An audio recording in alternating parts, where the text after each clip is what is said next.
Olá pessoal, meu nome é Raíssa Michalski e esse é o canal Biblioteca Fantástica. Hoje nós vamos falar sobre as minhas leituras de janeiro.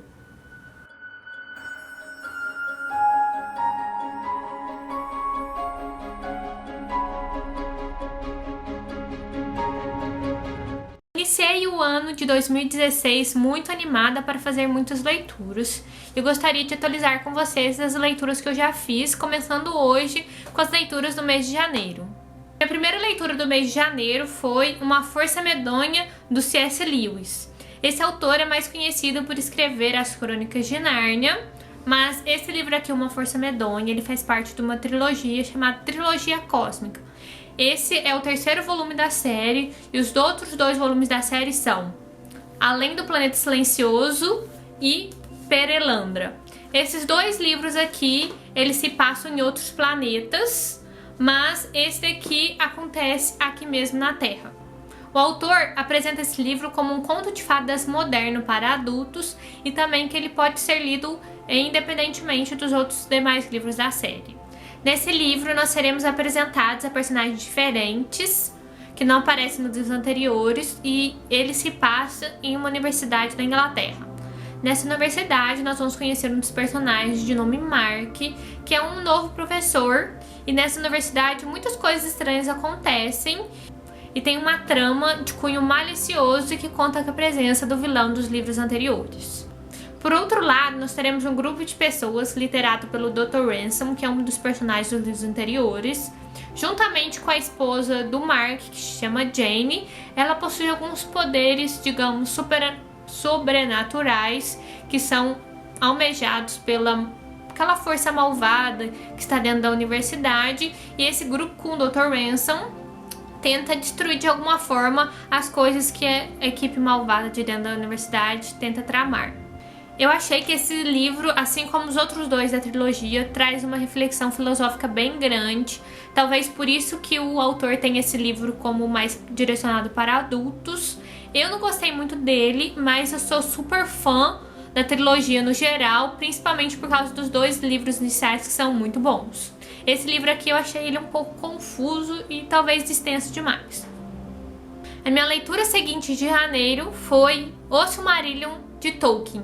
Esse livro sempre foi muito bem recomendado pelos fãs de Tolkien e também por ser um livro um pouco mais complexo em relação aos que são mais famosos, que é O Hobbit e O Senhor dos Anéis. Só que é um livro, assim, excelente e nele nós vamos ter uma ideia de como a cabeça do Tolkien funcionava e as ideias maravilhosas que ele tinha e como o mundo dele era tão bem construído e estruturado. Esse livro é dividido em algumas partes e eles vão desde a criação do mundo até quase chegar na parte onde acontece o Hobbit do Senhor dos Anéis. Eu vou falar um pouquinho pra vocês o que tem em cada parte do livro. Me desculpem se alguma palavra sair pronunciada errada, porque elas são um pouco estranhas e talvez na linguagem dos elfos, então eu não sou fluente. A primeira parte do livro, chamada Ainur Indalê, nós vamos ter a narração da origem do mundo de uma forma bastante poética. Então, no início existia um ser único chamado Eru, ou também Ilúvatar, e ele, com seu pensamento, criou os Ainur, seres de grande poder e sabedoria. Esses Ainur fizeram uma música belíssima para o Ilúvatar, e nessa música foi profetizada a criação do mundo, que se chamaria Ea. Na segunda parte, chamada Valakenta, nós vamos ver que alguns Ainur ficaram deslumbrados com o que a música profetizou e resolveram morar em Ea. E lá criaram Arda e passaram a ser chamados de Valar. Além disso, esse capítulo vai trazer todos os Valars que foram morar em Arda, e também os Maia, seus nomes e suas aptidões, e também vai nos apresentar o Valar que se rebelou contra o Ilúvatar, que é chamado de Melkor, que seria o malvado rebelde dentre os outros Valar. Na terceira e maior parte do livro, chamada Quinta Silmarillion, nós vamos ver os Valar criando o mundo de Arda com base no que foi profetizado da música.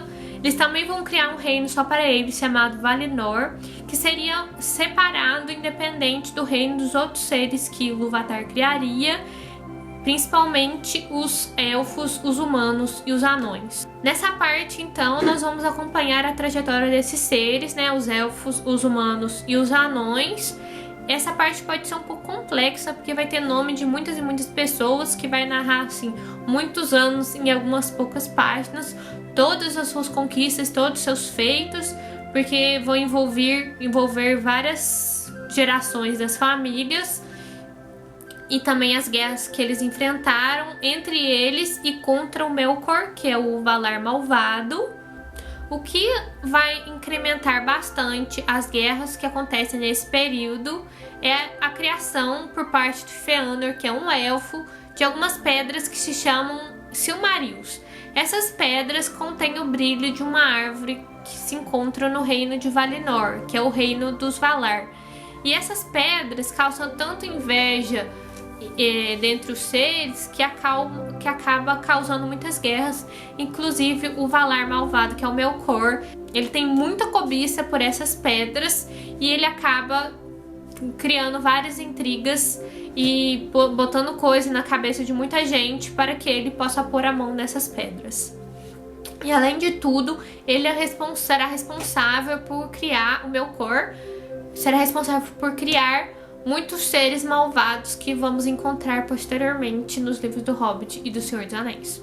Na quarta parte, chamada Akallabêth, é contada a história do reino de Númenor após o desfecho de Quenta Silmarillion, porque muitas tretas e muita coisa aconteceu durante as guerras nesse Quenta Silmarillion. A quinta parte do livro, que se chama Dos Anéis de Poder e da Terceira Era, já chega bem próximo dos livros do Hobbit e do Senhor dos Anéis. Além disso, nesse livro nós vamos encontrar algumas genealogias para ajudar a entender as famílias que aparecem aqui nos livros. Tem também um glossário que vai falar de vários seres e vários nomes importantes da história, mas é bom tomar cuidado na hora de consultar, porque pode conter spoilers para partes futuras do texto, e também contém alguns mapas no final do livro. Eu adorei esse livro, recomendo muito ele. Tolkien é simplesmente fantástico e ele demonstra isso muito bem nesse livro. Na sequência da minha leitura, eu já aproveitei que estava no clima de Tolkien e peguei para ler Os Filhos de Húrin. Eu não tô com ele aqui para mostrar para vocês porque ele está emprestado, mas eu vou colocar aqui a capa do livro para vocês verem. Os Filhos de Húrin é uma história que está dentro do livro do Silmarillion, só que no Silmarillion era narrada acho que é apenas um capítulo. E esse do Silmarillion é mais descritivo e mais detalhado. E como eu já estava lendo Silmarillion, já aproveitei e já emendei com essa leitura para já estar mais por dentro do antes e o depois da história. É uma história, assim como o Silmarillion, de uma pegada diferente em relação ao que nós estamos acostumados em Hobbit e o Senhor dos Anéis. Inicialmente, o livro conta a história de Húrin e depois passa a falar de seus filhos, que é o Túrin e a Nienor. Uma história de conquista e de muito sofrimento que se passa em tempos de guerra contra as forças de mal de Morgoth, que é um Melkor. Para concluir minhas leituras do mês de janeiro, eu li a trilogia Grisha da Leigh Bardugo, composta por Sombra e Ossos, Sol e Tormenta e Ruína e Ascensão. Eu estava ouvindo falar muito bem dessa trilogia e fiquei bem animada para ler. Ela é bem tranquilinha assim de ler, achei assim que ela flui bem, você consegue ler bem rápido. Eu li os 3 livros assim um pouco mais de uma semana e eu achei a construção do mundo e a fantasia que envolve ela muito bacana, assim, diferente do que eu já tinha lido. Achei assim bem original. Acho por isso que eu gostei tanto dela, gostei bastante mesmo. Nessa história, as pessoas são divididas em basicamente 3 categorias: camponeses, nobres e grixas. Esses grixas são as pessoas que possuem poderes mágicos em relação a alguma coisa. Elas podem conjurar, curar e outras coisas também. Além disso, essa história se passa no reino de Ravnica. Esse reino, essas pessoas grixas compõem o segundo exército, que são subordinados ao rei e rainha de Ravnica. Esse reino de Ravnica, ele é dividido por uma coisa estranha chamado Dobra das Sombras ou Não Mar, que é um trecho de uma faixa muito escura onde moram alguns seres chamados Volcras que comem seres humanos. Essa faixa, ela meio que divide o país, então de algumas formas, para atravessar para o outro lado ou chegar no litoral, é preciso ou cortar essa pelos extremos ou passar no meio dela. Essa história é narrada em primeira pessoa, então assim nós vamos conhecer a Lina, uma órfã que morava na casa de um duque que acolhia órfãos de guerra. Essa Lina, ela vai para o exército, que na verdade é o primeiro exército, que é composto por homens e nobres, e lá ela vai trabalhar como cartógrafo porque possui alguns dons para desenhar. E junto com ela tem o seu companheiro do orfanato que se chama Mali, que vai para lá para ser um rastreador. Durante uma incursão do primeiro exército pela Dobra das Sombras, com o objetivo de chegar do outro lado do país, os navios são atacados pelos Volcaras e a Lina descobre então ser uma Grisha e possuir o poder de conjuração do Sol, um poder que é bem raro dentre os Grishas. Assim, a Lina descobre que ela é a salvação do seu país, porque com esse poder de conjuração do Sol, ela seria capaz de destruir a Dobra das Sombras. A Lina acaba sendo levada para a corte de Ravka pelo Grisha mais poderoso do seu país, o Darkling. Ali ela vai conhecer alguns Grishas e também nobres e vai tentar se conhecer para desenvolver melhor os seus poderes de Grisha e talvez conseguir ter poder suficiente para destruir a Dobra das Sombras. Ela também vai se envolver em romances e intrigas até que uma reviravolta começa a alterar os destinos da história. Espero que vocês tenham gostado das minhas leituras do mês de janeiro. Comentem aqui vocês também quais as leituras vocês fizeram nesse mês, quais que vocês gostaram, qual que vocês não gostaram, como é que foi a experiência de vocês.